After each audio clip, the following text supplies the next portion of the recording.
850 حبة ورق عنب بقدر واحد، قدر 23 لتر البي ان.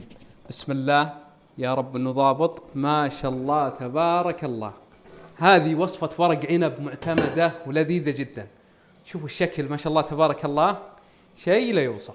وهذا ورق العنب الصراحة متحسف اني اشيل منه، ما شاء الله شكله جدا جميل، بس لازم نوريكم ورق العنب من الداخل.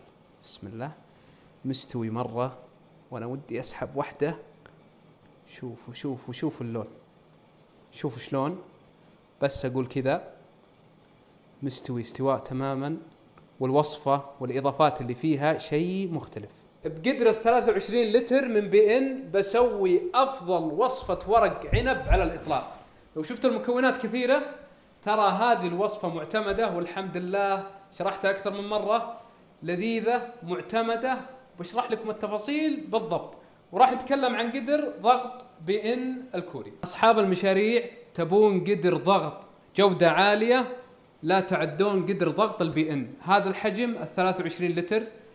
وانصحكم بالشيء اللي انا استخدمه، قدر الضغط البي ان نستخدمه في مطعمنا بالمطبخ المركزي العدة انواع من الطبخ، شيء متين من سنوات نستخدمه، جودة عالية، سرعة بالطبخ. هذا القدر اللي هو 23 لتر جاي بدون شفة، بوريكم اياه من الداخل.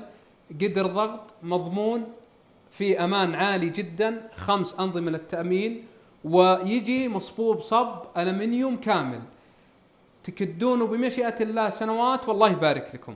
أنصحكم قدر ضغط بأن الكوري من وكيله مكشاتي بالسعودية. بسم الله، شوفوا القدر، شوفوا متانة الغطاء، ترى حجمه ثقيل جدا.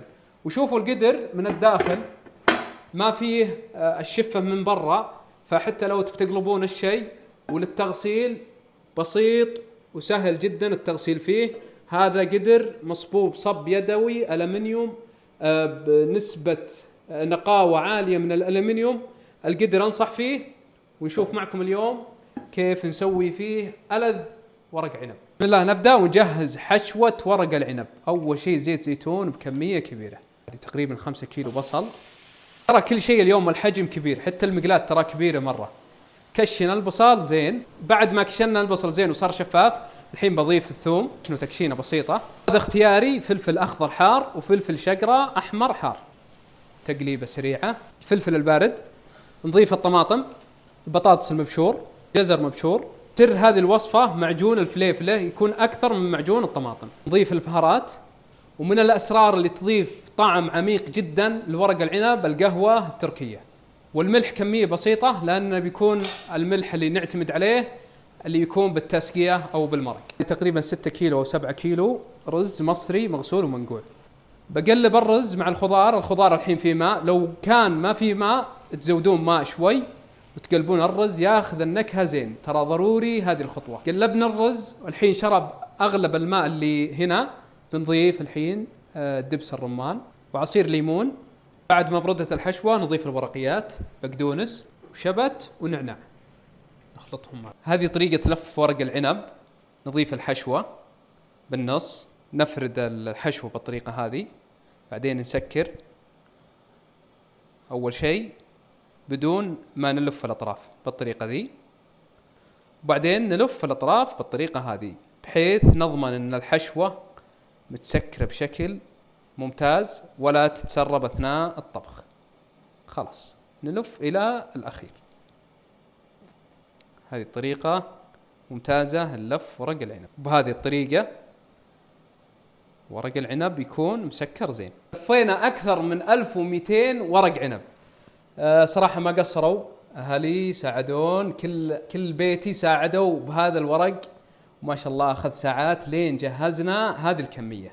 بدأ نصف ورق العنب قدر الضغط البي ان 23 لتر. أهم شيء البطاطس، وأنا أحب البطاطس مع ورق العنب، بل أفضله على ورق العنب. بسم الله، حطيت أول شيء قاعدة بصل تحت علشان ما ينحرق البطاطس، وبعد يعطي طعم. الحين نصف البطاطس، نبدأ بصف ورق العنب بالقدر ونشوف كم ياخذ حبة من ورق العنب. نستمر بصف ورق العنب. كف القدر 23 لتر، 850 حبة تقريبا. الحين باقي بنحط بطاطس، بعدين نحط ورق عنب، ونحط الثقالة، ونحط المرق اللي يطبخ. فحطينا مساحة. بعد ما صفينا ورق العنب الحين بنضيف الفلفل، وهو اختياري ترى. بطاطس. نغطي الحين ورق العنب كله بورق عنب. ليش نسوي هذا الشيء؟ بتشوفونه آخر شيء إن شاء الله بعد الطبخ، علشان ما يتغير لون ورق العنب. جهز المرق. عندي مرق دجاج أول شيء، بسم الله. زيت الزيتون وعصير الليمون، تمر هندي، ودبس رمان، معجون طماط ومعجون فليفلة. نخلطهم. نضيف المرق. بحط الثقالة واضغط شوي. بسم الله. سكر قدر الضغط، سكر قدر الضغط. بنطبخ على نار عالية. أول ما يضغط القدر بهدي النار جدا. توزيع الحرارة ممتاز بالقدر هذا. بهدي الحرارة مرة وبخليه ساعة ونص. هذا اللي هو 23 لتر، وهذا حطينا فيه باقي الورق العنب 20 لتر. نقلتهم من فرن البيت على نار هادية. الحين حولي يتمون ساعة ونص. مثل ما تشوفون نار هادية، خلاص ضاغط، بس ما تشوفون ما يطلع صوت، ما يصلح يقلب، لأن الورق العنب ترى بتقطع معك. ورق العنب جاهز 1200 حبة، هنا 850 وهنا 350. شوفوا ما شاء الله تبارك الله.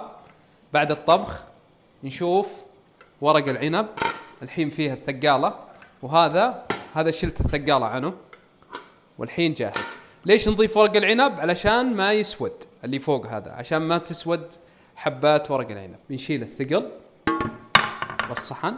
حطيت صحن أكبر علشان يمسك ورق العنب. بسم الله.